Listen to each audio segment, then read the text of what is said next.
Jadi hari ini kita mau review tentang Museum Bahari, dan nanti kita juga akan menjelaskan beberapa ruangan-ruangan yang ada di sini juga. See you.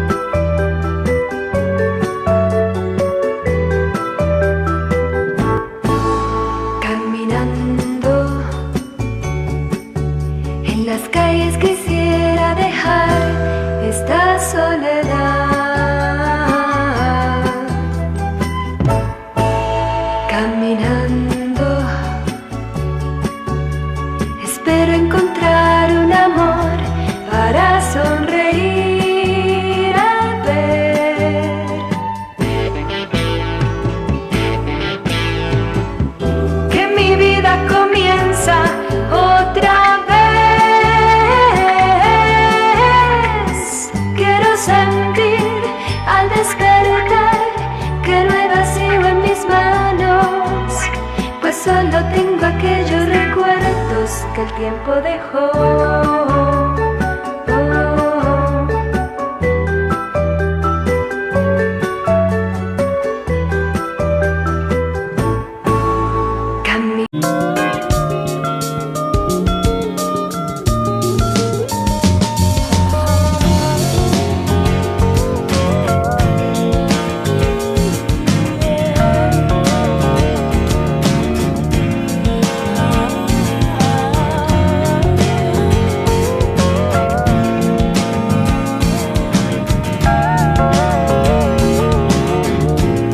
Assalamualaikum warahmatullahi wabarakatuh.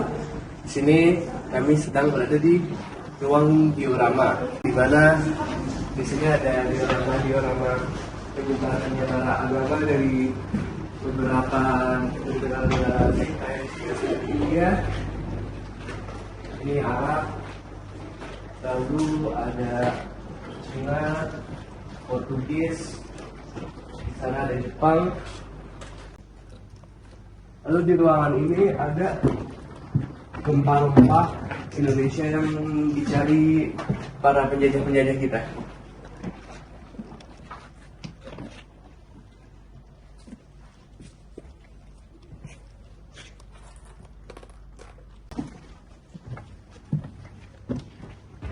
Ini ada Belanda dan satu lagi Inggris. Itu saja untuk ruangan dioramanya. Sekian, terima kasih. Selanjutnya ada legenda navigator dunia. Di sini ada Marco Polo dari Itali. Terus juga ini ada Ibnu Battuta dari Arabia. Dia tuh karena suka sama seni, jadi sering banget beli lukisan pas dia mengunjungi tempat-tempat. Terus selanjutnya ada Flying Cheng Ho dari Chinese. Lalu ada ini dari Portugis, itu ada Vasco da Gama. Terus selanjutnya ada Jurgen van den Kosten dari Belanda. Terus di situ juga ada Tasman sama William Blake dari Eropa. Terus ini ada Pangeran Kotailah dari Indonesia. Terus di sini ada Laksamana Malahayati. Dia perempuan, ini keren banget sih. Udah segitu dulu. Nah, ini adalah Laksamana Malahayati. Dia adalah seorang laksamana laut perempuan dunia pertama. Tapi ganteng, maaf. Dia dari Aceh. Iya kaget, tapi ganteng, kaget. Aku kira. Sebenarnya yang laksamana itu tadinya adalah suaminya. Nah, pada saat suaminya terbunuh oleh pihak Belanda, akhirnya pihak kerajaan itu memanggil seorang istrinya, yaitu ini Laksamana Malahayati, ke kerajaan Aceh. Akhirnya dia diutuslah sebagai laksamana. Mukanya tegas banget ya. Dan uniknya nih, pada saat dia disuruh menjadi laksamana, akhirnya dia meminta syarat bahwa kalau dia mau dijadikan laksamana, di dalam kapal perang itu semuanya diharuskan perempuan dan perempuan janda. Jandanya itu yang ditinggal oleh suaminya yang terbunuh oleh pihak Belanda. Jadi memang semuanya itu memiliki dendam yang sangat besar. Halo, nama saya Nazalia Kusumarikarti. Saya Sampanja Putra. Kita ada di ruangan kapal asli. Ini tempat kapal-kapal yang dulu dipakai, tapi sekarang udah nggak. Jadi dulu itu ini sebenarnya lebih lebih pendek, nggak kayak gini. Jadi sebenarnya ini itu dulunya tinggi di bawah, tapi naikin gini karena daerah sini tuh dekat sama pantai. Nah, pantainya itu air tuh sering naik. Jalan waktu katanya air naik. Jadi tuh ada garam. Sini bang, sini bang. Garamnya. Ya. Ini pak, ini garam. Nah ini garamnya nih. Jangan diambil bang, di ngambil aja nih. Gimana coba? Nah, ini ya guys garamnya. Ya ini garamnya. Cobain asin nggak? Jangan. Juga di Museum Bahari ini kan bangunan Eropa ya. Seharusnya tinggi jarak lantai sama jendela, tapi ini rendah karena ini sudah ditinggikan sekitar 50 cm. Karena kita kan dekat sama Laut Jakarta nih, Panex. Nah, Laut Jakarta itu sudah semakin tinggi dari daratannya. Nah, itu berdampak juga ke Museum Bahari. Jadi Museum Bahari ini kalau musim hujan seperti ini tadinya sebelum ditinggikan dia suka banjir. Jadi banjirnya itu emang air laut. Jadi si air lautnya itu dia keluar nih dari lantai-lantai Museum Bahari. Akhirnya sama kita kan ditinggikan.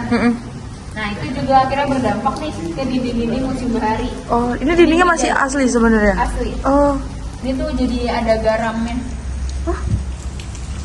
Itu garam. wow. Karena tadi adanya kenaikan air laut. Nah, itu berdampak tuh sama bangunan-bangunan yang ada di pesisir. Itu jadi si air lautnya itu dia Ngering. terus ke dinding-dinding yang ada di Museum. pesisir. Wow. Salah satunya Museum Bahari. Nah, ini contoh Kebanjiran. kalau sudah ditinggikan, Oh. asalnya itu dia sedalam kolam ini, si lantainya. Ini karena musim hujan nih, makanya ada airnya. Kemarin pas kemarau ini tuh kering. Oh. Ini bisa naik tuh sampai yang itu tuh airnya, garis yang itu. Oh iya. Halo semuanya, jadi ini adalah ruang memorial Museum Bahari. Mari kita lihat.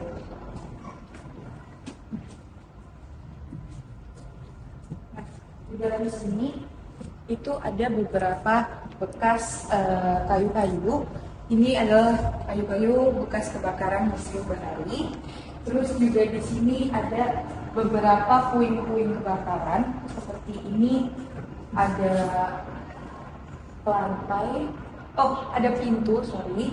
Terus di sini juga ada beberapa penggambaran tentang pada saat Museum Bahari terjadi kebakaran. Terus di sini juga ada sejarah gudang rempah masa VOC.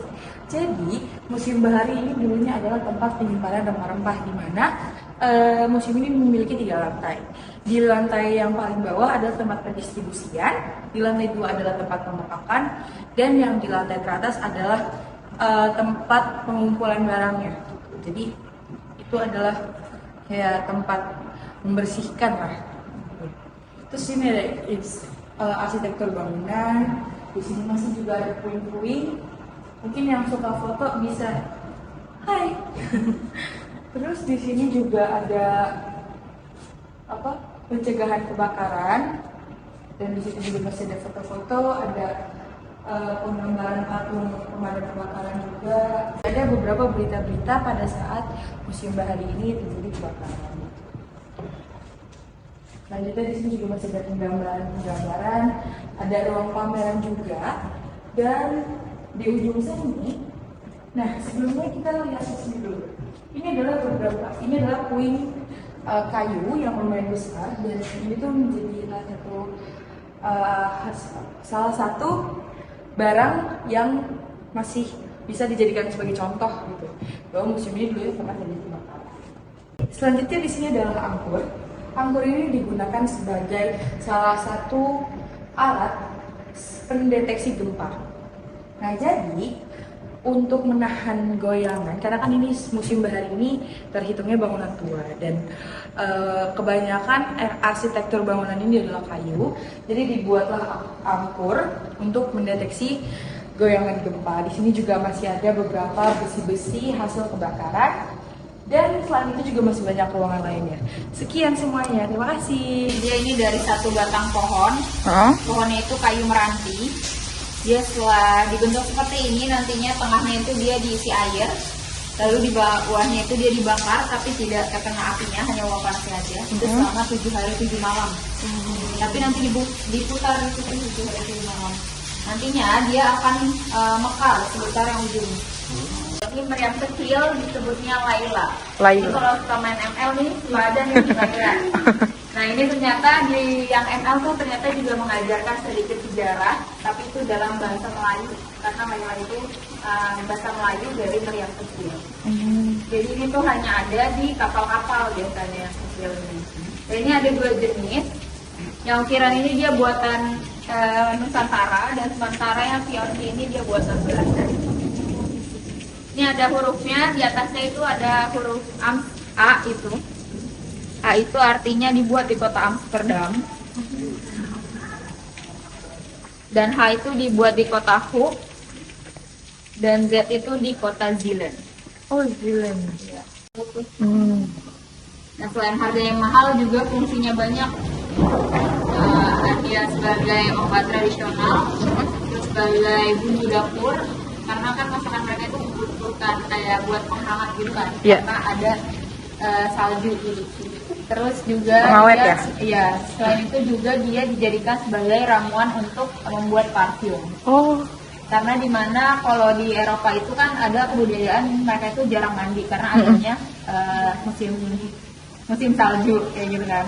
Nah, ada juga terkenal tuh di Inggris, dia itu ratu yang sangat jarang mandi, bisa 2 bulan sekali. Makanya kenapa mereka mencari rempah-rempah itu untuk menghilangkan bau mereka. Mereka itu suka mandi semenjak ketemu dengan orang Arab, dimana mereka akhirnya malu nih kalau badannya itu bau, sangat bau.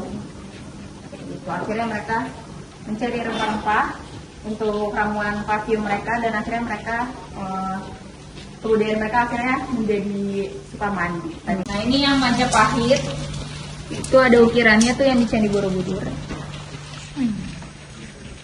Nah makanya kenapa di kita itu tercipta lagu Nenek Moyangku Seorang Pelaut, karena itu tercipta juga dari ini nih, ukiran-ukiran yang ada di Candi Borobudur. Wow, kapalnya ada banyak. Nusantara memang punya banyak sekali jenis kapal. Beda daerah, beda pula kapalnya. Tergantung pada budaya dan kondisi alamnya masing-masing. Lihat, Kek, mereka sedang berdagang. Ada yang jual coklat kesukaanku nggak ya? Yang mereka dagangkan itu bernilai sekali. Seperti harta karun.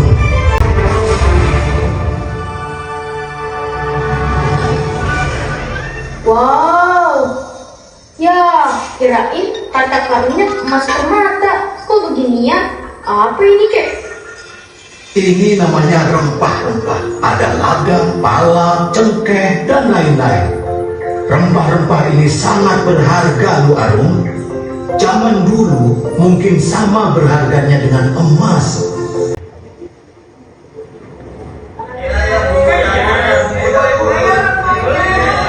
Wah, kita mundur ke abad ke-16.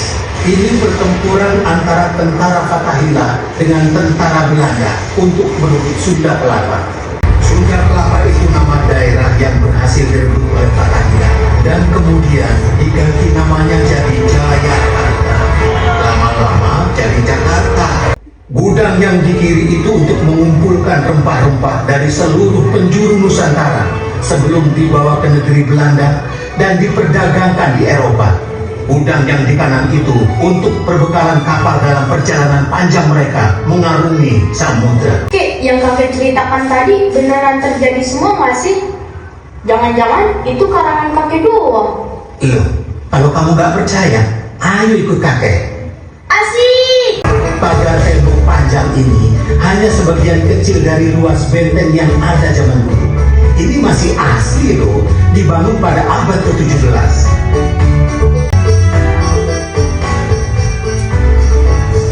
Itu apa, Kek? Menara ya? Aku boleh naik ke atas gak? Boleh dong.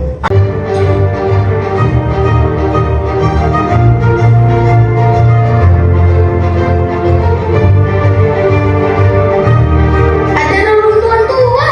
Jangan-jangan ada harta karunnya juga di sana, Kek. Kakek tahu yang kamu maksud. Pasti itu Pulau Onrus.